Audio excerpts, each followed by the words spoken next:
Welcome back to our last panel for the day. Nonetheless, it might be one of the most interesting ones. The term unicorn was coined to describe private companies that have achieved a post-money valuation of 1 billion or more US. Originally, these companies were scarce, magical, and elusive. So we're going to ask the question, should this still be the measure of success? Or is there another way? So in the panel Building Unicorns with Global Impact, we have some amazing panelists. We have Rolf Kjærgaard, CEO of Vækstfonden. We have Dr. Fabian Heilemann in Leaders for Climate Action. Michael Gronager, CEO Chainalysis. And we hope that we'll be joined by Rune, CEO of Nordic API Gateway. I would like to leave over to you, Camilla Rygaard-Hjalsted, the CEO of Digital Hub Denmark, and look forward to a fantastic panel with you. Thank you so much. We've been looking forward to this, and welcome to Building Unicorns with Global Impact. Good morning, and good afternoon, and good evening to everyone out there, and thank you for listening in. And of course, very big thanks to Singapore FinTech Festival and our local Copenhagen FinTech for this amazing event. Yes, as was mentioned, my name is Camilla Rygaard-Hjalsted. I'm the CEO of Digital Hub Denmark. It's a Danish public-private initiative to support tech startups in Denmark with talent, with customers, and with capital. And today's panel is a 45-minute long session, and it is focused on how, if at all, unicorns can be seen as a vehicle for solving some of the most pressing global challenges. So can we build unicorns with global impact? And if so, are we doing that in Europe? And as has just been mentioned, unicorns describe these companies that have a valuation of $1 billion US or more. And you could ask, are these unicorns exactly the way to do it? Because, of course, exponential scaling is critical. And this is what investors want. So if we want to tackle big issues and we want to replicate unicorn formation, maybe we need to learn from the best and the brightest. And this is why we put together such a fine panel today for you to learn how to do it and also discuss, is it indeed the way forward?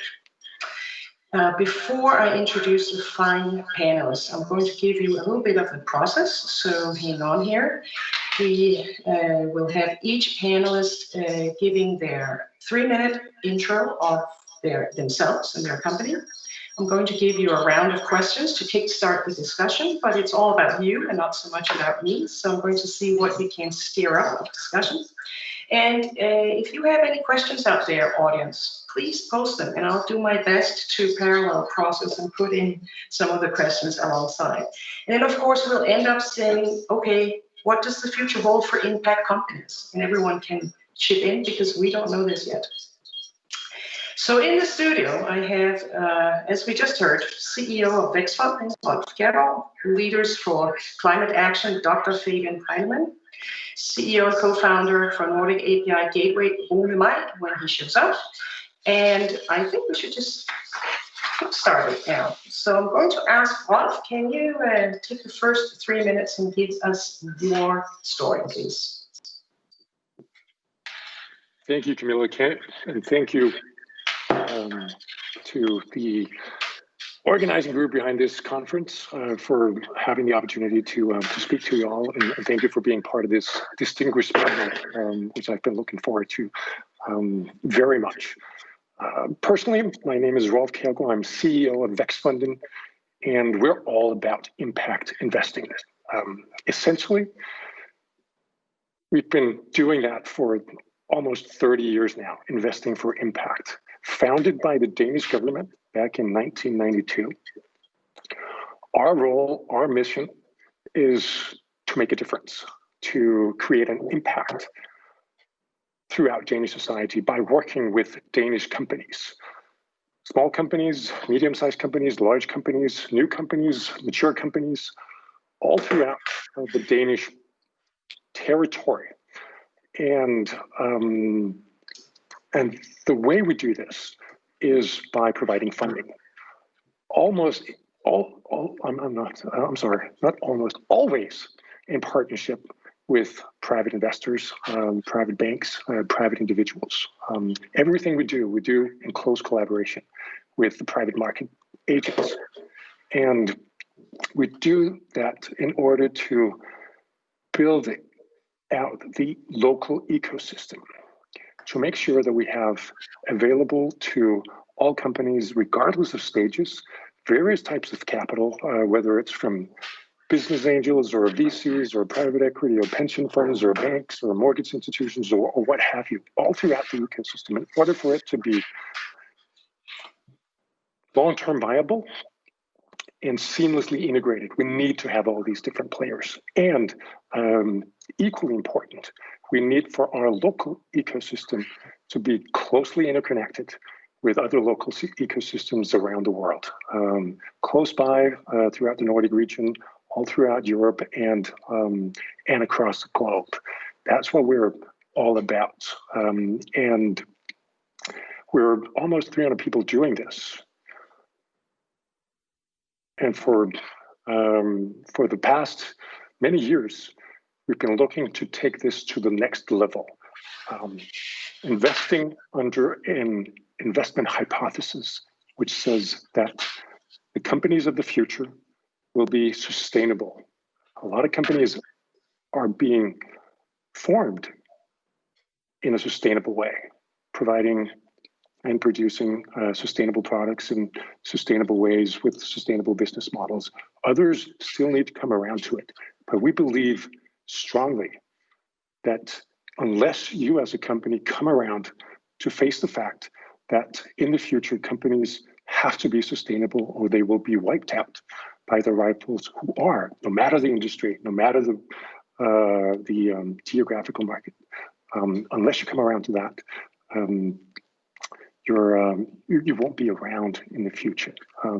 Not to sound dystopian, but to sound optimistic, because we are greatly positioned to deliver on that. And building great companies, including large, scalable companies such as unicorns, is part of that solution. That's what we're all about. Thank you. Thank you, Rolf. And we are leaving you at an optimistic point and moving directly over to Fabian, please. Fabian, take it away. Yeah, thanks, Camilla, and thanks to the SFF team for having me tonight. Essentially, my journey has started 20 years ago in teenage years as an entrepreneur and evolved into what you would call kind of a serial entrepreneurial career that I had focused jointly with my brother already back in 2007, 2008 on the technology industry. And the last company which I still led as CEO, we sold that to Google back in 2011. That was a B2C marketplace, not yet for impact or purpose, but just a kind of a traditional B2C. And ever since I moved on, so I'm now I switched sides. So 9 years I'm now on the investor side of the table. 3 years as an angel or super angel investor, where I built my own boutique, and then for the past 6 years, I'm one of the general partners and co-owners of Earlybird, which is a pan-European early-stage VC, 60 active portfolio companies across Europe, and about 1.5 billion in assets under management. So how does that relate to impact and also to Leaders for Climate Action? Because here today, I'm not as a partner of Earlybird, but I'm here as a co-founder of our climate charity Leaders for Climate Action. Essentially, 5 years ago, 2015-ish, my brother and I, and he stayed on the entrepreneurial side of the table. He's then for the past 5 years been CEO of one of Europe's leading logistics technology companies called Forto. My brother and I, who always basically managed our assets jointly and had a lot of also political conversations over time around our private investment strategy and how it would relate to environmental and social impact and which equities to own and how to invest in the real estate sector, affordable housing, and so on and so forth. So for us, it was a journey of becoming more and more clear about the desire of using our assets. And I mean not only financial assets, but also the voice we had in the German or partially also European tech ecosystem, and the power to design that we have over the organizations that we lead and influencing the companies in which we invest, where at Earlybird is currently 13,000 people on the payroll in our portfolio, how we could use these assets in order to basically promote environmental sustainability, but also social equality to a greater and also to a more intentional degree. And ultimately, you know, what started as private change in lifestyle and augmenting our strategy in our private investing, it then basically crystallized in the foundation 2 years ago of Leaders for Climate Action, where we said, let's basically take this idea after we had after we had measured and reduced the climate footprints and offset the residuals in our own companies, let's take this idea to the next level. And let's take these frameworks, which we had built for ourselves, let's make them accessible to the European tech ecosystem. And this is exactly the mission of Leaders for Climate Action. So basically giving all of those entrepreneurs out there who are technically already conscious and aware of the environmental or of the environment as a stakeholder to their business, giving them the manuals, giving them the practical frameworks and advice in order to take action and measure the results of that. We'll stop it there, Fabian. Thank you very much. That's super interesting. And Michael, let's hear your stories. Yeah, thanks for inviting for the panel. Great pleasure to talk to you all, and looking forward to some of the discussions. I'm promised not to agree to everything. So just a little bit background what Chainalysis is doing and how we are looking at the world and how we see impact and so on. So like the last 50 years have really been worldwide have been about globalization. We are starting to like collaborate way more across different countries. We are buying and selling goods from different countries and basically eradicated poverty. At least like when I was a kid, poverty was a big thing, and today it's still a big thing for those it impacts, but the number of people impacted have gone down over time. Largely because of globalizations, the borders have come down and all that. That's amazing. So 25 years ago, we invented a communication platform that we could all use. The internet was suddenly a thing. It started to grow, become bigger and bigger, and basically enabled or kind of validated that the global world could now talk to each other. Huge impact, like amazing abilities that we are using right now.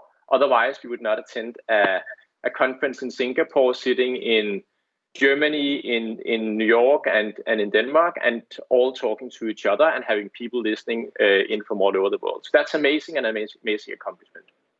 What is the next step on this journey? Still up towards globalization, towards one world.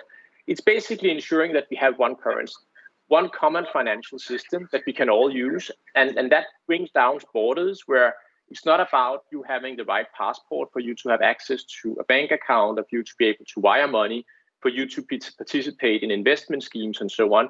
Everyone will have access. So how do we facilitate that? So Bitcoin and like the cryptocurrency world was invented around almost 12 years ago now. And one of the core features, so I'm one of the early people that got into crypto back in 2011. So when everything was really, really young. And when I looked at the cryptocurrency community, there's a lot of enthusiasm around it. But one of the core features that were not really solved and not really well understood by the crypto community back then were that all the governments worldwide, they're kind of the owners and the core stakeholders in a financial system. And if it's a global financial system, they're all stakeholders in that. So to ensure that they have full buy-in, that this is actually not just a new way, but also a more safe way and more secure way to conduct transaction, and enabling way more people to do that. So that's the problem that Chainalysis was set out to solve. And we've been doing that over the last 5-6 years. Today, we work with 30 governments worldwide. A lot of over 100 public sector institutions worldwide are customers of ours. We have more than 250 private sector customers. Most of those are transacting on the blockchain. Others of those want to transact on the blockchain. But anything that happens on the blockchain is stuff that impact those.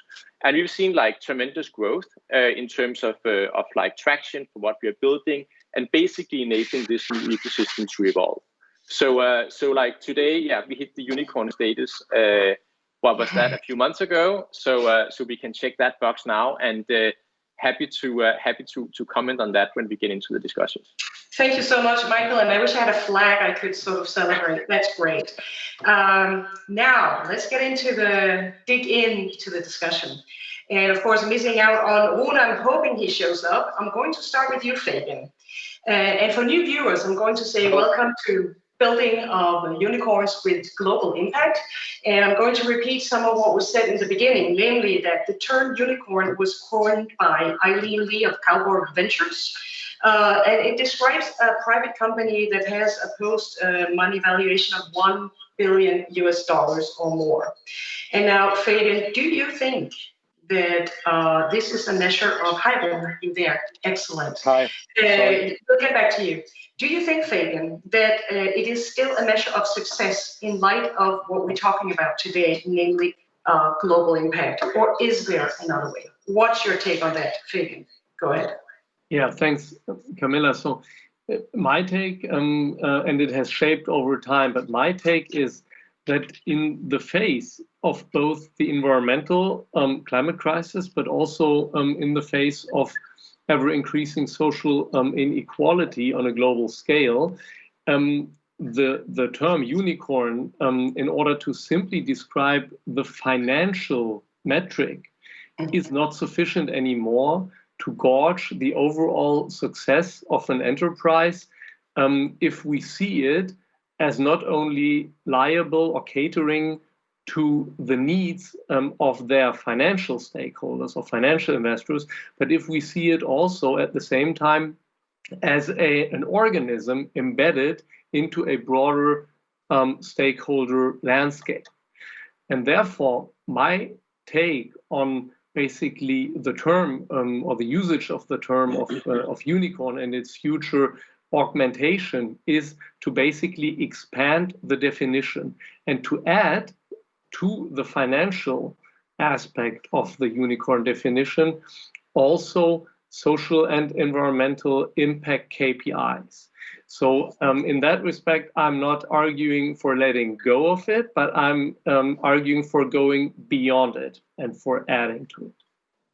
Perfect, Fabian. And now, Rune, thank you for showing up here, and we are delighted to have you. I'm going to give you 1 minute, so condense your speech into 1 minute, and then you go up and talk about pros and cons, please. What's your story, Rune? Okay, I'm Rune, the CEO of a company called Nordic API Gateway. It's a company I built back in 2010, focusing on somewhat similar stuff than Chainalysis and Michael is doing, but from a different angle, which is like the financial perspectives in terms of how to model a digital world of finance when everything was still being done by brick and mortar, right? And today we run this open banking infrastructure platform that has a lot of tier 1 banks as customers, a lot of accounting systems and so forth. And the goal that we are trying to achieve is actually to follow the money anywhere. So at some point in time, we would probably also be looking into blockchain when those areas mature more and more. I think that the most interesting part right now is probably how banking itself will transform over the years to come. And I think there's a lot of interesting projects out there for that. And also a lot of unicorns, as the term is right now, that is doing interesting stuff in that market. And did you answer the question, what are the pros and what are the cons? No, I actually think I very much agree to Fabian and that we need to move past the term unicorn. In reality, if you look at unicorn, it's a fairy tale animal, right? It's not even an existing animal that we're talking about here. It's in that sense, probably a butterfly is something that is a transformative being that is able to transfer itself, despite being very little, across the blue ocean would probably be much better in terms of also butterflies being able to build a storm in Japan from using its wings in California. Like this is transformation to me, and it's the transformative power is not measured by your EV, to be honest, and I think that's the issue. But if you look at the unicorns that are really, really interesting and perhaps also very impactful at the moment, there is actually VC-driven unicorns that are hugely successful. Also, if you look in Latin America, we have Nubank there, one of the biggest challenger banks in the world, that grew from 0 customers to 20 million customers in less than 4 years. And they aim at 100 million customers. And what they do is actually give banking to the unbanked and give credit lines to the unbanked very fast, very efficient, making the societies there grow to a significant rate in terms of buying power and spending power and so forth. And I think that's impact, right? Where if you look at the cons in terms of unicorn statuses, is probably, and probably a lot of guys will hate me for saying this, but if you look at Voi or Uber, I really love the ideas behind those companies, but I think they ended up being somewhat thwarted by the sheer amount of capital that was injected to these companies, bringing them past the unicorn status. And they spend so much money on no longer like executing on a vision, but more executing on top of a unique economic scheme that is actually hurting the case they were set out to solve. And so I think, like, to me, Voi is these scooter wheels, right, that are magically dropped from heavens into cities and then just floating around everywhere. And they have a transformative power, but like spending no kind of effort on trying to get into how does it work in a society like Denmark or society like the US, and then kind of like conform to the structures in those societies is probably what is missing in that sense. It becomes too much a spreadsheet logic. Thank you, Rune. I love this because we're going to get back to this, Rune, for sure when we talk to Michael in just a minute. But Rolf, in the meantime, can you tell us if there's a special breeding ground for high-impact startups, because that's how it starts in the Nordics and in Europe, or are we actually losing to the North American and Asian continents? Maybe you can give some examples from your own work in the Danish State's investment fund, the Vækstfonden, from successful Danish impact corporations. I'll try.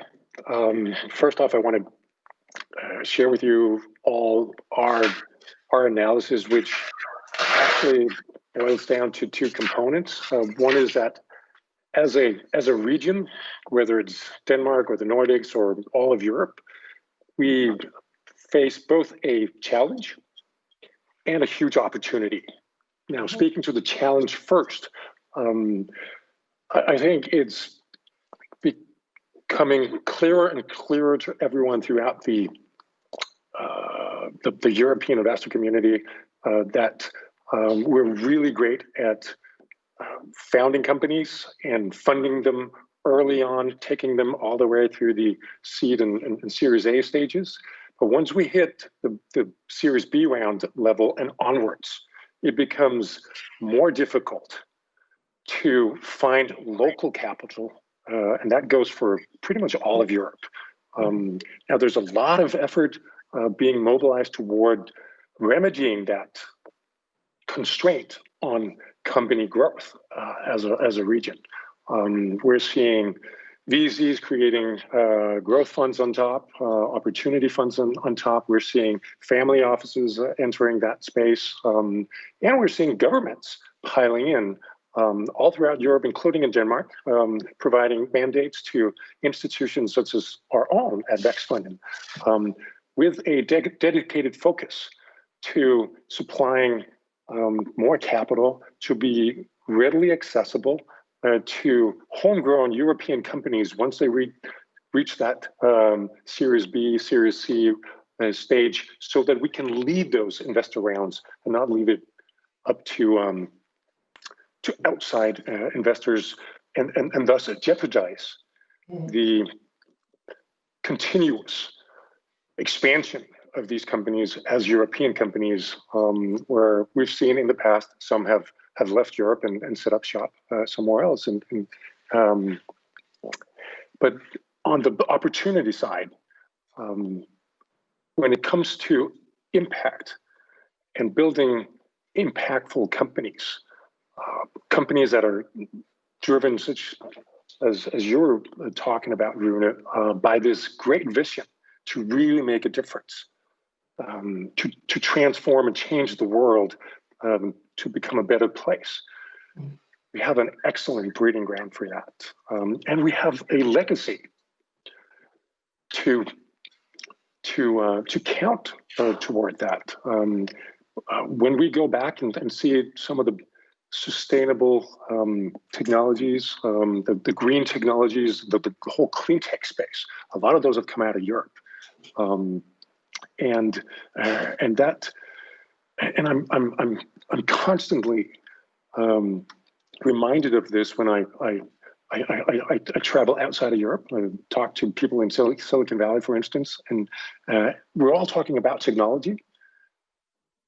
They're not so much talking about sustainability and how to put technology to use toward driving sustainability, whereas we are as a region in Europe, and we have the industries and we have the technologies to show for that, and we've built the energy sector. When you talk about wind turbines, onshore, offshore, when you talk about biogas, when you talk about Power to X, there are multiple companies within our portfolio and throughout at Vækstfonden that are building great products, great technologies, and great solutions that carry great promise for the world as we turn those companies into highly scalable businesses that can roll out globally and really transform the world to make it sustainable.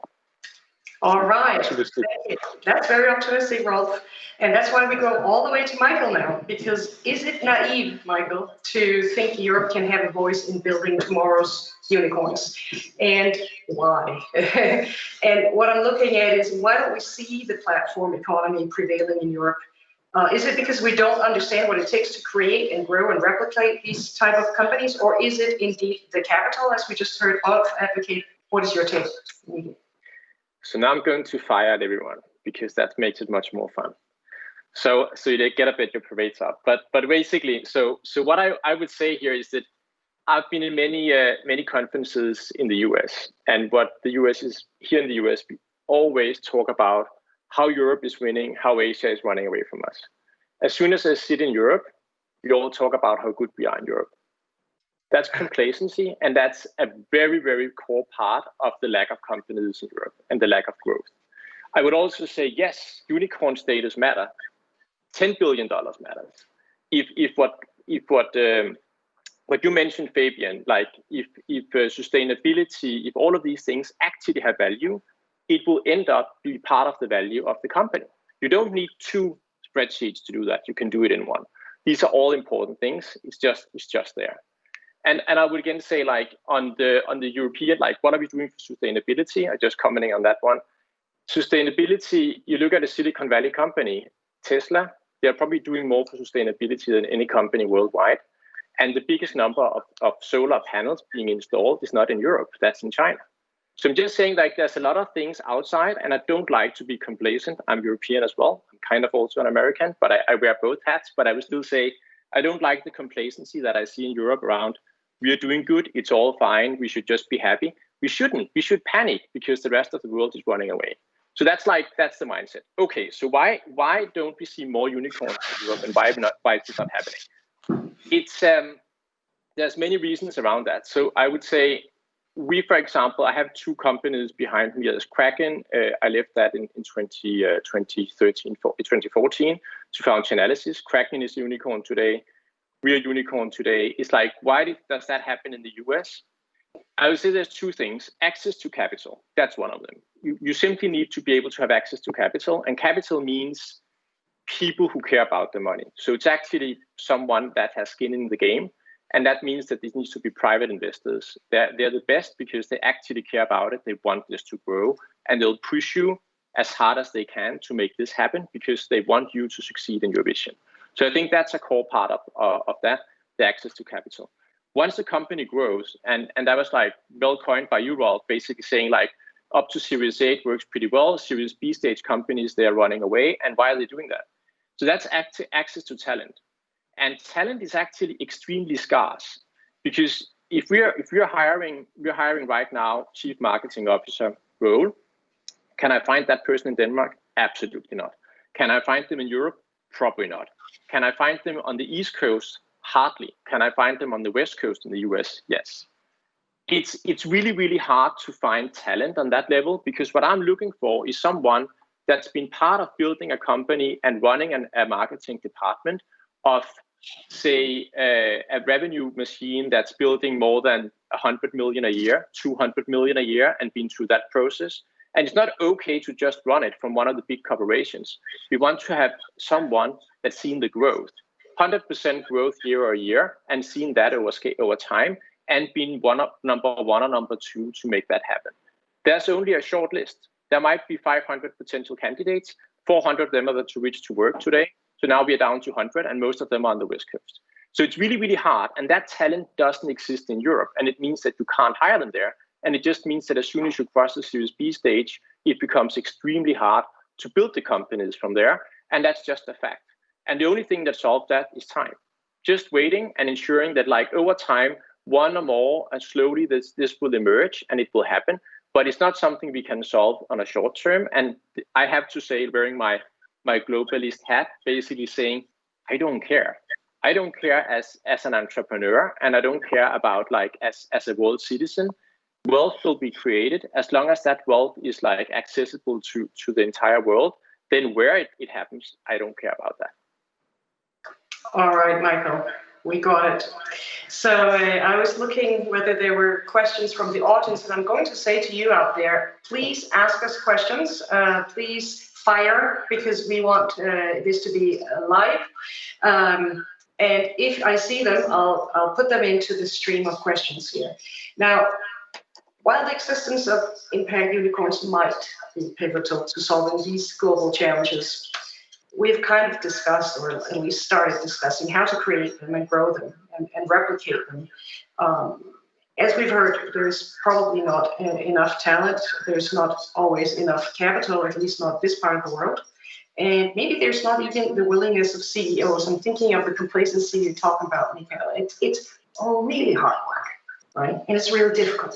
So you don't get a lot who want to do it. So are we now then back to we're relying on activists, or what is it? Special influencers? What is it takes to get to the next level? What makes us aware enough so that we actually create impact globally? And I want every one of you to chip in, and maybe we could start with Rune. Did you say Rune? Yes, please, Rune. Okay. I think the most important part in terms of impact is actually building a very deliberate process. And I like the part that Michael mentioned about complacency, but something I really, really think is the cornerstone in building more impactful companies in the future that could turn into butterflies or unicorns or whatever we want to call them, but measured by the impact they actually produce instead of the capital they are able to attract on basis of EV values that are just put there in terms of ROI expectations and so forth, would be what I would be looking at. And I think that doing the same things as the others have been doing to get to the level of unicorn status won't be able to keep us producing new types of impactful companies. When Michael did his innovation, he was not a seasoned veteran in his game. He built it from his talent and up. He built something new in the world, right? So if you keep adding only talents from a very shallow pool, you end up being the Real Madrids, which is nice. They are a really strong team, but they are not the strongest team players, because they are all these huge talents that really don't want to work together. So sometimes you create the talent yourself. And I think that's a European model more than a US model.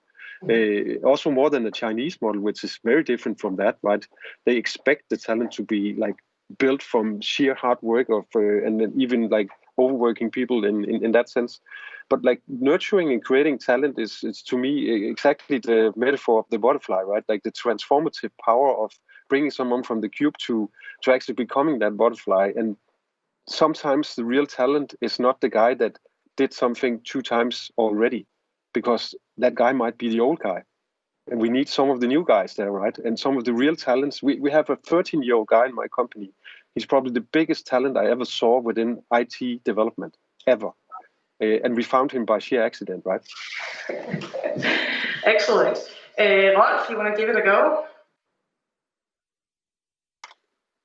I'd like to follow up on that, and also on what Rune just said and what Michael was talking about, how complacency may actually be an obstacle to scaling companies out of Europe. I wanted to come across as optimistic, but not as complacent, because I totally agree with you that we should fear complacency like we fear death. And the best way really to combat that is to look at others who have done it. Getting back to your point, Camilla, about to what extent can we replicate this?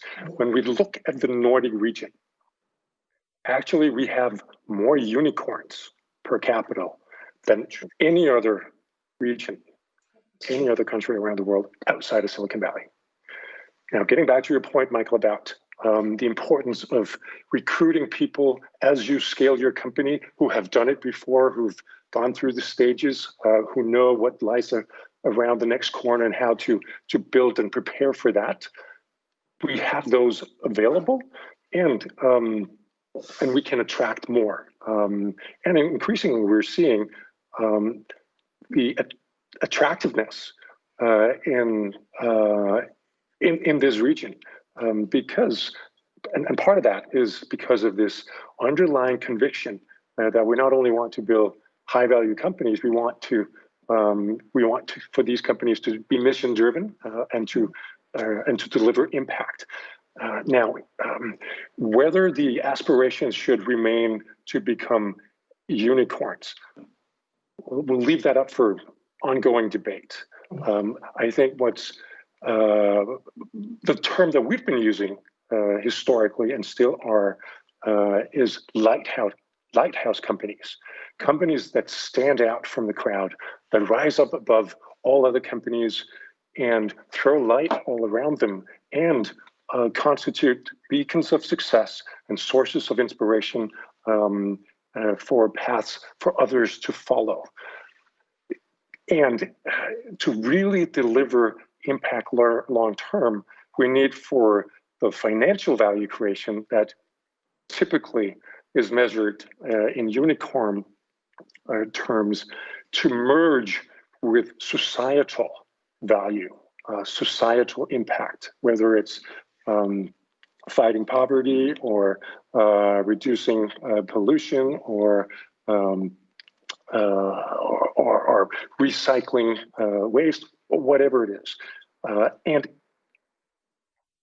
increasingly, we're seeing those two merge, which bodes well for the future, because then no longer can people say that in order to deliver impact, you have to sacrifice financial return. On the contrary, we're seeing more and more business models where delivering impact is how value is created. And it's those examples, it's those sources of inspirations, it's those lighthouse companies that we should put out there to lead the way. All right. So, Michael, you were European originally, now you're a little bit more US-based, right? And you know that in Europe we are very regulated by the EU, and I know you have very strong opinions about regulation. So let us hear, what do you think we should do? I mean, is regulation also a way? Because I've heard none of you talk about regulation. So I think regulation is extremely important. So and it comes for a reason. And regulation, for example, regulation is important. If you look at, let's take Uber that Rune mentioned before. So taxi driving is regulated because you don't want someone to get killed in a car, and you don't want someone to end up in the wrong place, and you don't want someone to get scammed and all of this. And this regulation was probably created around the time of the car, so it's probably like 75 years ago, which is fine. Some of the solves in an Uber app is basically, we have GPS, we have identity logged into the app, we know where everyone are at the same time. So all of these things are kind of solved. And we have a price agreement that's also tied into the app. And I would say if the company had been slightly smarter, and I agree with Rune on that one, if they'd been slightly smarter and also said, well, we can actually tax people better this way. We can actually ensure that the taxi driver pays tax, because now we work with the tax authorities and say, we're rolling this platform out, and now that will actually ensure it that way, then would have won this one, because they actually had probably 4 out of 5 regulatory solutions for an old problem that was solved in a better way, and they had it just around the corner to solve the 5th one, and had they solved that one as well, it would have been a clear win. And I think that's like Uber in Denmark, because that was one of the situations that we definitely saw that they made a mistake there. I think regulation is core to me as well on the financial scene, where it's there for a reason. We're regulating things because we identified problems over the last 50 and 100 years that we want to solve for. We want to protect people from getting scammed. We want to ensure that we can enforce if criminal activity happens, we can investigate it and so on.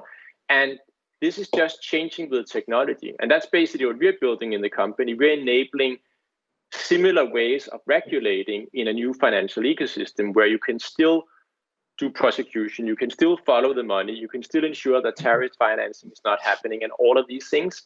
And that's just done through technology in a smart way. So yes, regulation is important, and I always believe that regulatory clarity creates industries.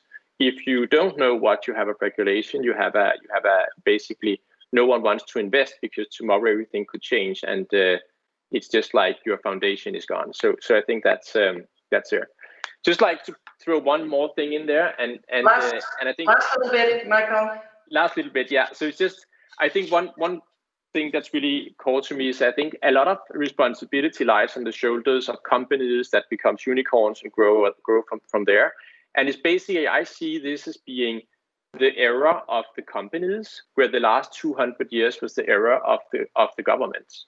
And all the innovation, all the good stuff that will happen in the world is now on the shoulders of the companies, because they have the platform to be global. Countries don't. And we need to solve things from a global scale, whether it be climate change or whatever. We need to solve it that way. So it's a huge responsibility, and it's definitely on the shoulders of everyone running a company that's global. Excellent. Thank you very much, Michael. And I'm going to give the floor now to Fabian for the last 1 minute and 50 seconds. And I'm going to say this is Fabian for the future. What is the way forward in the Nordics? Because this is, in fact, the Nordic FinTech Moment session. What is, in your view, Fabian, the way forward for the Nordics right now in sustainability or impact, please? Yeah, I mean, a lot of points have been made on the particular strengths of Europe and how to build up on these for the future. And I don't want to repeat any of those, although I agree with most of the points that were made. I mean, from a very high level standpoint, the 2 points that I think are not only very relevant for the Nordics, but for Europe and even the world in general. If you think about not only building technologies that help us solve the problems, but also triggering behavioral change, and behavioral change across different stakeholder groups, from consumers to managers, entrepreneurs, investors, all the way to politicians. Behavioral change is typically always preceded by mindset change. And essentially, the 2 points that I would like to make, which I think are of utmost importance to get right, is on the one hand side that I do not believe in the mid and long-term effectiveness of prohibition or of demanding sacrifice from say, the broad population out there. I'm not talking about a couple of thought leaders, but by and large. Yeah?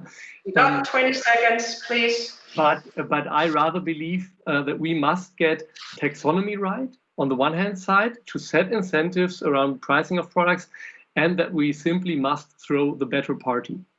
Products must be more attractive than the polluting, the destroying products. So with the ending words, we must throw a better party. Maybe we should. And I want to thank every one of you, Fabian, Rune, Rolf, and Michael. Thank you for your excellent discussion. And thank you for the audience participating. And thank you for being here. And bye-bye. Thank you. Bye. Thanks a lot. Great meeting you all. Have a good one. Likewise.